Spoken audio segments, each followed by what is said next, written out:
Pastor e presbítero e ancião são a mesma coisa? Se não são, o presbítero ele pode desenvolver as funções de pastor? Essas e outras questões serão levantadas na aula de hoje. Seja muito bem-vindo ao nosso canal. Meu nome é Wagner Vieira, sirvo a Deus na IADBIR, Igreja Evangélica Assembleia de Deus Ministério do Belém, em Birigui, São Paulo. Nós estamos estudando a revista da Escola Bíblica Dominical da CPAD. E hoje nós estaremos estudando a lição de número 11, que traz o tema o presbítero, bispo ou ancião. O nosso tema geral fala sobre dons espirituais e ministeriais. Até a semana passada nós falamos sobre dons ministeriais, que são dons que Deus dá. Deus escolhe pessoas na igreja e dá esses dons. Hoje nós estaremos falando acerca do presbítero, que não é um dom. O próprio ministério levanta o presbítero, levanta o presbitério, o corpo de homens para ajudar na organização da igreja. É claro que existem alguns critérios bíblicos para que isso seja feito. E eu quero iniciar essa aula lendo Atos no capítulo 20, quando Paulo manda chamar os anciãos de Mileto, na sua passagem ali próximo a Éfeso. No capítulo 20, no verso 17, ele diz assim: E de Mileto mandou chamar a Éfeso os anciãos da igreja. No verso 28, ele vai dizer, já estava conversando com os anciãos, e ele diz assim: Olhai por vós, e por todo o rebanho, sobre o que o Espírito Santo vos constituiu bispo, para apacentardes a igreja de Deus, que ele resgatou com seu próprio sangue. Olha que interessante, no verso 17 diz que ele mandou chamar os anciãos. No verso 28 vai dizer que o Espírito Santo constituiu bispo. E vai dizer que constituiu para apacentar. Ora, quem apacenta é pastor. Esses homens, afinal, eles eram anciãos? Eles eram bispos? Ou eles eram pastores? Na verdade, esses termos, presbíteros, anciãos, bispos, são termos intercambiáveis na Bíblia. Muitas vezes pode estar se referindo a um pastor que está ou melhor, pode estar se referindo a um presbítero que está desenvolvendo a função de pastor. Então esses termos são intercambiáveis.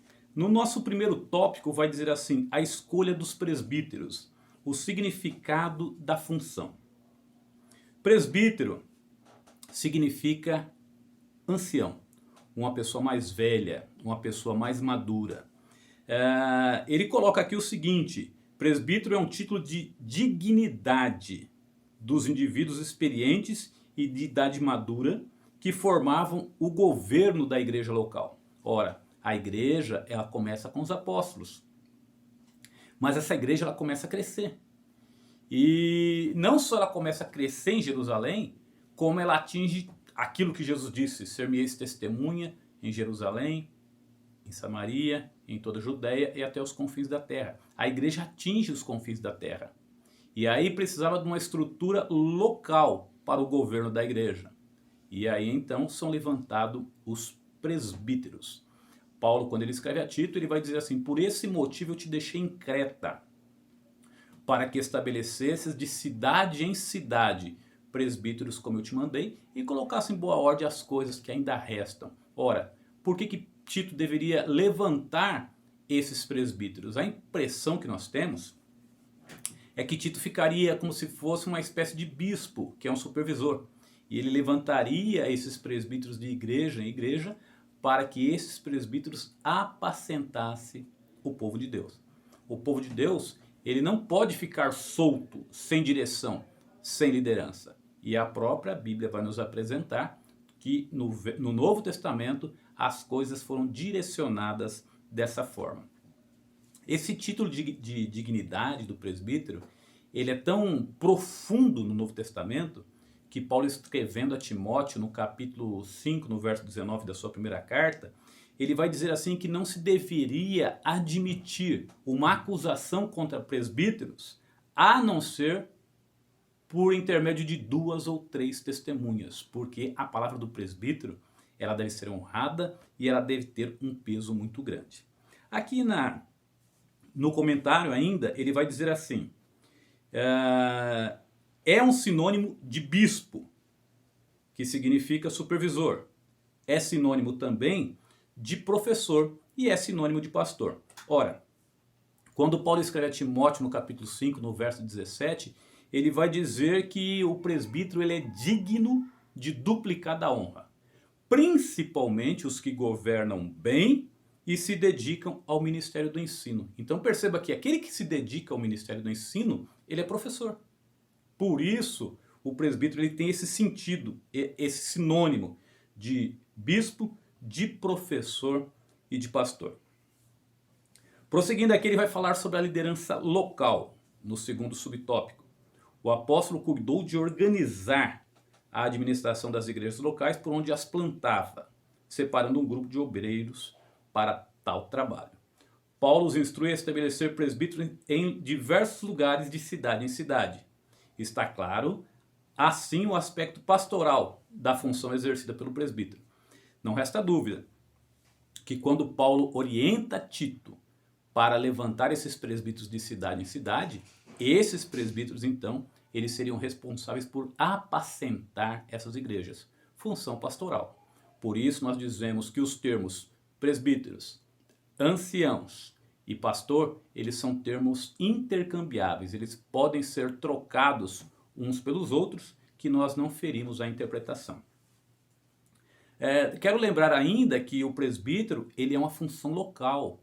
No Novo Testamento nós percebemos esse desempenho local do presbítero. Nesse próprio texto que eu citei, existia uma afinidade do presbítero com o povo. O presbítero é levantado de entre o povo. Alguém que fosse experiente, alguém que fosse firme na fé. Essa pessoa deveria então ser levantada para dirigir os trabalhos ali.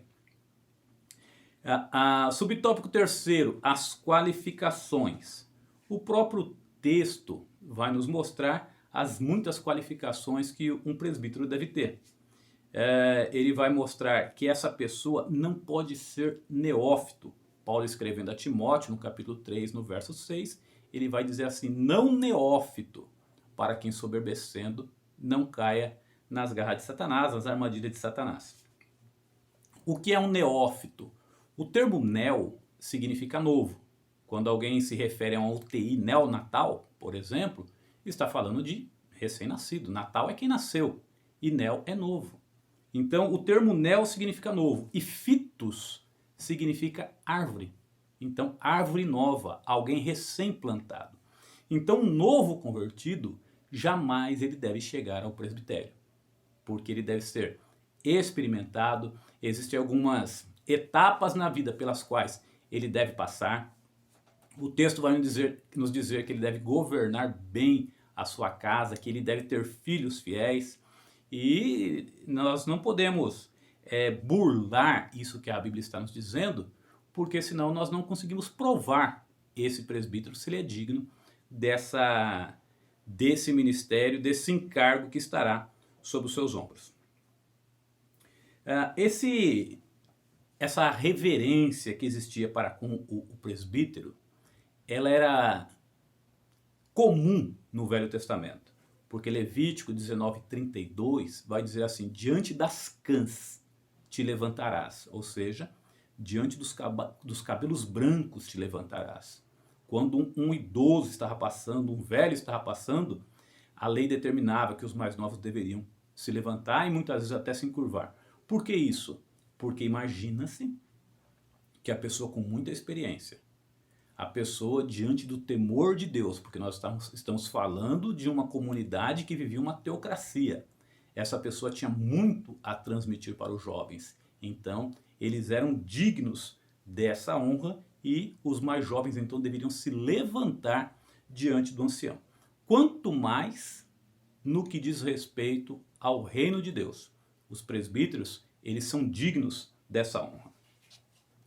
O tópico segundo vai dizer assim, antes porém, deixa eu mencionar as condições para o presbitério que a própria Bíblia vai nos colocar.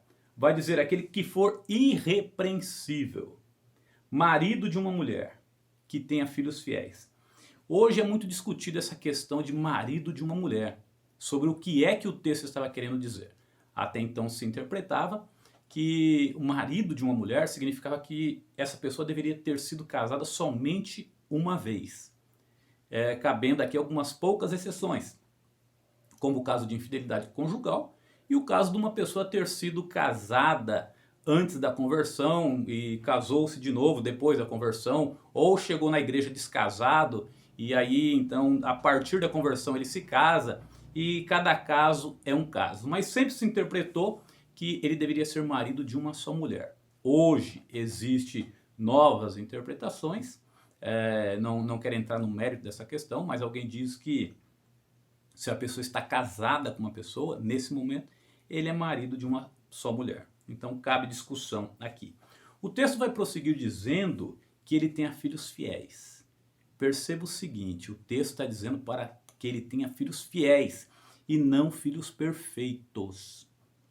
Em Efésios 4:11, vai dizer que Deus mesmo deu uns para apóstolos, profetas, evangelistas, pastores, mestres, querendo o aperfeiçoamento dos santos. Ora, se os santos, que é a igreja, pode ser aperfeiçoado, significa que ser santo ou ser fiel não é ser perfeito. Então não se pode exigir dos filhos de pastores que eles sejam perfeitos, porque nem nós somos perfeitos e nem os pastores são perfeitos. Eles são fiéis, procuram ser fiéis. E é isso que o texto está dizendo. Não se pode colocar esse encargo sobre os filhos dos pastores, exigindo deles que eles sejam perfeitos. O texto prossegue dizendo assim, que não possam ser acusados de dissolução, ou seja, pessoas que desperdiçam dinheiro. Por que isso? Porque esses homens, eles vão governar a igreja de Deus. Então, se eles não conseguem governar a sua casa, se eles desperdiçam, se eles não têm o controle daquilo que eles compram, daquilo que eles vendem, se eles se metem em dívida, como é que eles vão governar a igreja de Deus? Essa que é a ideia. Nem são desobedientes. Este pode ser considerado como um candidato ao presbitério. Então, perceba que existe uma gama de condições para que a pessoa chegue ao presbitério, e é bom que a igreja se atente a essas condições para que a igreja não sofra lá na frente, levantando qualquer pessoa para o presbitério. Tópico 2, a importância do presbitério. O comentarista vai dizer aqui, vai citar 1 Timóteo capítulo 4, verso 14, quando diz assim, não despreze o dom que há em ti, o qual te foi dado por profecia com a imposição das mãos do presbitério. O que é o presbitério? É o corpo de presbíteros. Um grupo de presbíteros, ele forma o presbitério. E ele é de grande importância para a igreja. A gente já vê no Novo Testamento, assim que a igreja foi levantada, que os presbíteros eles eram extremamente ativos na igreja. Vamos lá, a atuação do presbitério no segundo subtópico. O comentarista vai nos mostrar que no concílio que houve em Jerusalém, e eu gostaria de ler esse texto em Atos no capítulo 15, que houve um concílio porque alguns irmãos desceram da Judéia e perturbaram a fé de algumas pessoas, dizendo que eles tinham que se circuncidar. Paulo e Barnabé então vão até os irmãos, os apóstolos em Jerusalém, e lá em Jerusalém eles se congregaram para discutir o assunto. Atos no capítulo 15, no verso 16, ou melhor, verso 6, vai dizer assim, congregaram-se, pois, os apóstolos e os anciãos para considerar este assunto.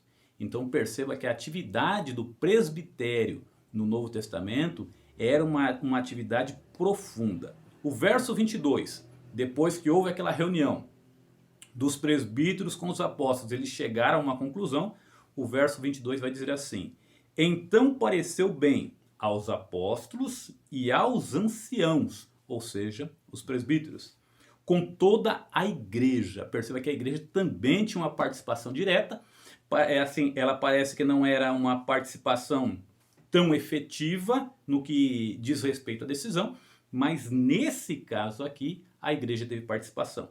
E vai dizer assim, pareceu bem aos apóstolos anciãos, com toda a igreja, eleger homens dentre eles e enviá-los com Paulo e Barnabé a Antioquia.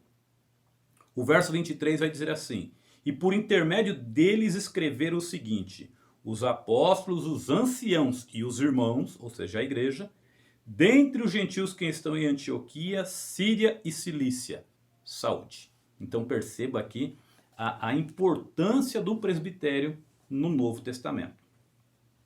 Eles foram chamados para debater aquele assunto, para dar a sua opinião, para discutir o assunto e chegar a um consenso. Subtópico terceiro, a valorização do presbitério. Ele coloca aqui, o presbitério deve ser valorizado, pois desde os primórdios da igreja cristã, a sua existência tem fundamento na palavra de Deus. O cargo de presbítero, ele é fundamentado na Bíblia. E o texto diz que ele deve ser valorizado. Quando ele diz que deve ser valorizado, nós entendemos que ele deve ser valorizado pelo ministério, o pastor deve valorizar os presbíteros, mas deve ser valorizado também pela igreja. Agora eu pergunto, como é que se alcança a valorização? Não resta dúvida, mostrando o seu valor. Então cabe ao presbítero estar ao lado do seu pastor, estar se esforçando no ministério do ensino. Basta que nós lembremos que quando foi levantado os diáconos, Pedro disse assim, não é bom que nós deixemos o ministério da palavra e sirvamos a mesa. Vamos levantar 7 varões cheios do Espírito Santo, de boa reputação, para este importante negócio, e nós permaneceremos no ministério da palavra. Ora, o próprio Pedro, ele vai dizer que ele é presbítero, juntamente com os demais presbíteros. Então perceba que o presbitério está ligado ao ministério da palavra. Uma das funções do presbítero é ensinar a igreja. Então essa valorização que o texto nos coloca aqui, a valorização do presbitério, é uma valorização que deve ser conquistada. O presbítero conquista essa valorização ao mostrar o seu trabalho junto ao seu pastor, ao mostrar o seu testemunho junto à igreja, a igreja percebendo que o que ele fala é o que ele vive, e ele então vai sendo valorizado, ele vai sendo reconhecido. É importante que os pais ensinem seus filhos a valorizarem os presbíteros, valorizar o presbitério. Como é que isso pode ser feito? De repente o filho está enfermo, alguém pode levar a criança para que os presbíteros orem sobre a criança. A criança já vai percebendo que não levou para qualquer pessoa, levou para os presbíteros. E isso já vai dando uma distinção entre os presbíteros e os demais membros da igreja. Prosseguindo aqui, ele diz assim, o Novo Testamento mostra que, apesar de haver um pastor titular, o governo de uma igreja não era exercido por um único líder, mas pelo conselho de obreiros. É essa a estrutura da igreja no Novo Testamento. Qual que é a função do presbítero? O presbítero, ele tem autorização para ungir pessoas, a Bíblia é quem dá, ao dizer assim, está alguém entre vós enfermo, chame os presbíteros da igreja e orem sobre ele, ungindo com azeite em nome do Senhor. Então o presbítero ele pode ungir, o presbítero ele pode ministrar a Santa Ceia, ele pode batizar nas águas, porque ele está amparado pela Bíblia. Tópico terceiro, os deveres do presbitério.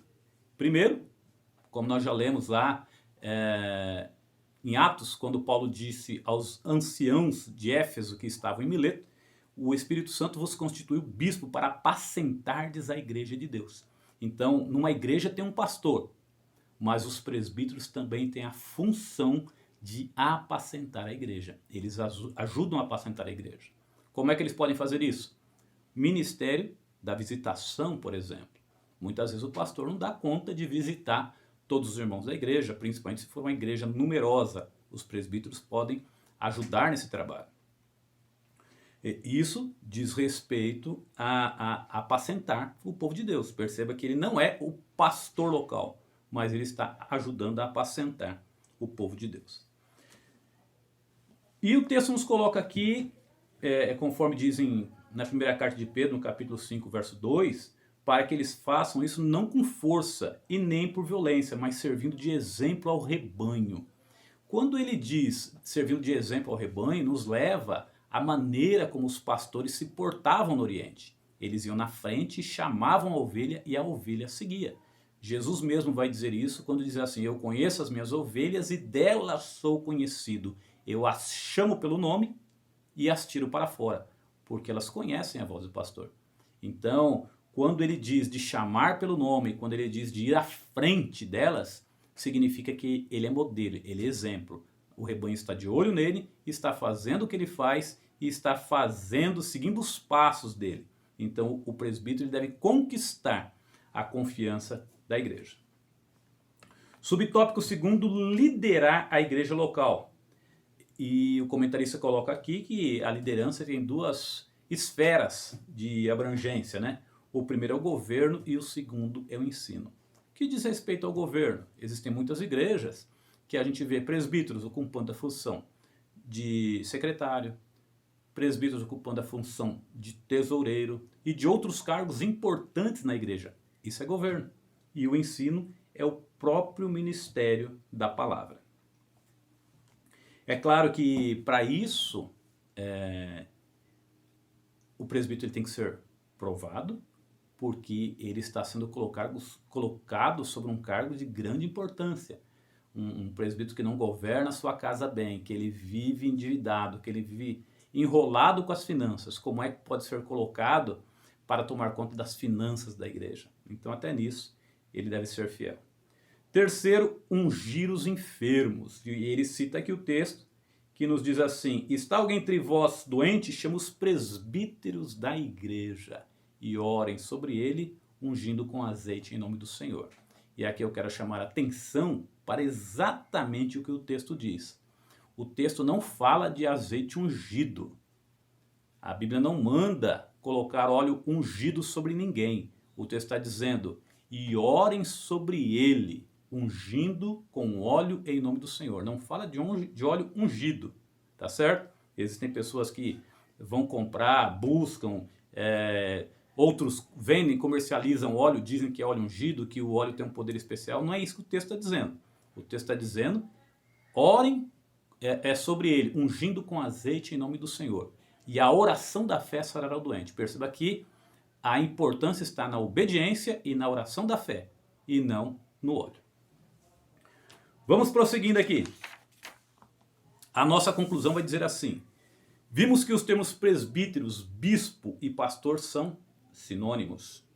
Os presbíteros, bispos sempre formaram um corpo de obreiro com a finalidade de contribuir para a edificação da igreja local. É importante nós entendermos isso. O cargo de presbítero, ele é local. Levanta-se um presbítero de acordo com a necessidade local. E aqui eu quero esclarecer uma coisa. Existem muitos jovens que às vezes olham para um presbítero e acham que esse presbítero não deveria ser presbítero. Acham que ele não tem uma capacitação para presbítero. Mas nós temos que entender que o presbitério é levantado para uma necessidade local.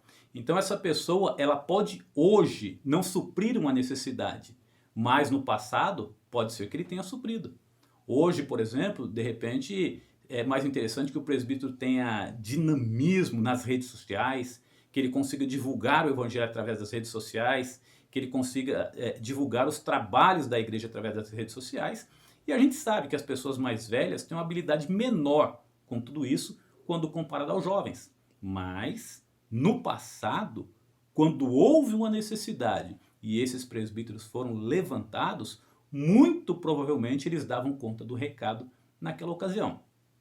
O tempo vai passando, as coisas vão se modificando e muitas pessoas é natural que não consigam acompanhar tudo isso. Mas mesmo esses presbíteros, que às vezes a gente tem a impressão que eles não deveriam estar lá, em algum momento eles foram separados pelo ministério, foram chamados por Deus para ocupar essa função e em algum momento eles foram úteis e aptos para o momento no qual eles foram chamados, segundo a necessidade da igreja. Que o Senhor Deus te abençoe e até a próxima. Não esqueça de deixar o seu like e de ser inscrito no canal. Que Deus te abençoe.